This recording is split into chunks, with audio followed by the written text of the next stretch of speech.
You are not too much. You are not overly sensitive. You're not too quiet. You're not too intense. Maybe your mind simply notices things that most people never stop to see, and that can make you feel strangely alone, even when you're surrounded by people. You sit in a meeting and notice the tension nobody mentions. Someone tells you a simple story, and you immediately sense what is happening underneath their words. You ask one question that seems completely normal to you, and suddenly the entire room becomes uncomfortable. For years, people may have given you labels. A teacher called you distracted. A coworker called you an overthinker. Someone you loved told you that you analyze everything too much. But perhaps there was another explanation. Maybe you weren't broken. Maybe you were simply processing more information than the people around you were noticing. There's a concept sometimes described as cognitive asynchrony, a situation where the way your mind processes information moves at a different pace or depth from the environment around you. That doesn't automatically make you better than anyone else. It simply means you may experience conversations, relationships, and situations differently. And when a mind has nowhere to place all that thought, it can become exhausting. This is one reason highly thoughtful people don't always feel proud of their intelligence. Sometimes it feels like a burden. 1. You become quieter when everyone else becomes louder. When other people immediately react, you often stop and watch. You listen to the words. You study the tone. You notice the body language. You look for motives, inconsistencies, and patterns. From the outside, your silence may look like insecurity, but internally, something completely different may be happening. Your mind is working. You're trying to understand what is really happening before deciding how to respond. Sometimes silence isn't weakness. Sometimes it's observation. 2.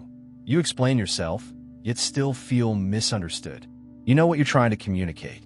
But when people don't understand, you start changing your language. You simplify your explanation. You remove details. You choose easier words.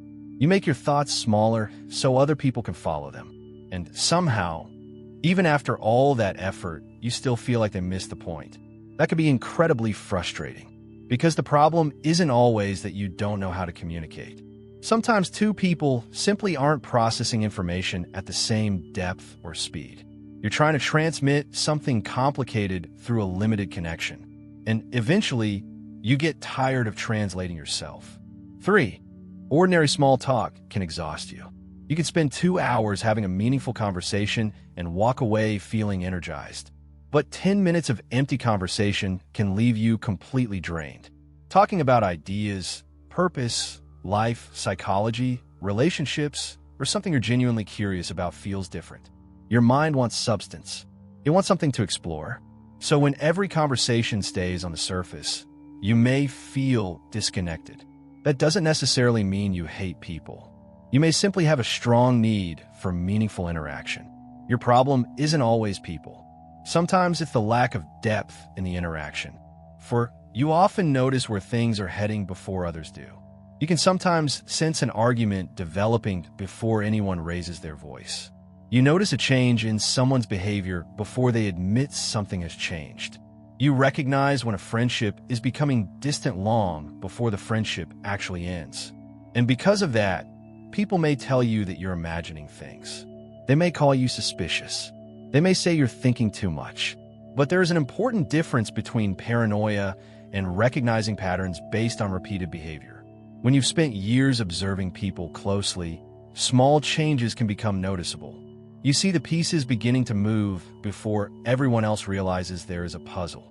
Of course, your predictions won't always be right, but noticing patterns doesn't mean you're irrational. Sometimes it means you've learned to pay attention. 5. You can feel lonely even when you're surrounded by people. This may be the hardest one. You can have friends. You can be included. People can love you. You can receive attention and still feel completely unseen. Because being around people is not the same as being understood by them. Being liked is not the same as being known. And for a deeply thoughtful person, attention may not be what matters most. What matters is connection. That rare moment when you don't have to explain every layer of yourself. When someone understands what you mean without forcing you to reduce it. When you can speak honestly without worrying that your depth will make someone uncomfortable. That's why you may sometimes wonder, why does connection seem so difficult for me? Why do I become quieter around certain people? Why do I feel like I have to hide parts of myself? Maybe the answer isn't that something is wrong with you. Maybe you're simply looking for depth in places that were built for the surface.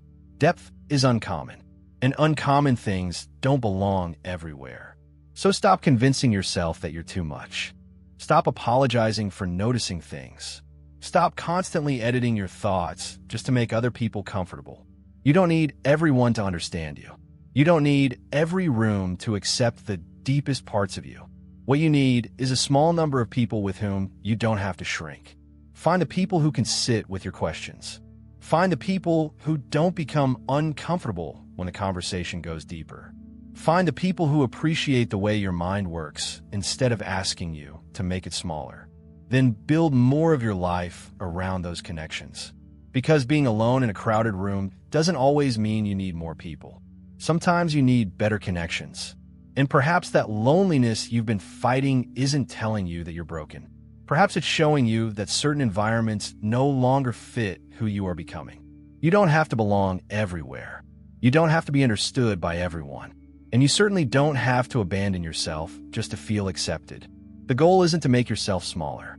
The goal is to find the places and the people where you can finally be fully yourself. You're not too much. You may simply be in the wrong room. And when you finally find people who understand your frequency, something changes. You stop feeling like a problem that needs to be fixed. You stop hiding. You stop apologizing. And for the first time, you realize you were never too much. You were simply surrounded by too little understanding. If these words felt strangely personal, stay with me. Because there is much more about the way your mind works that we need to talk about.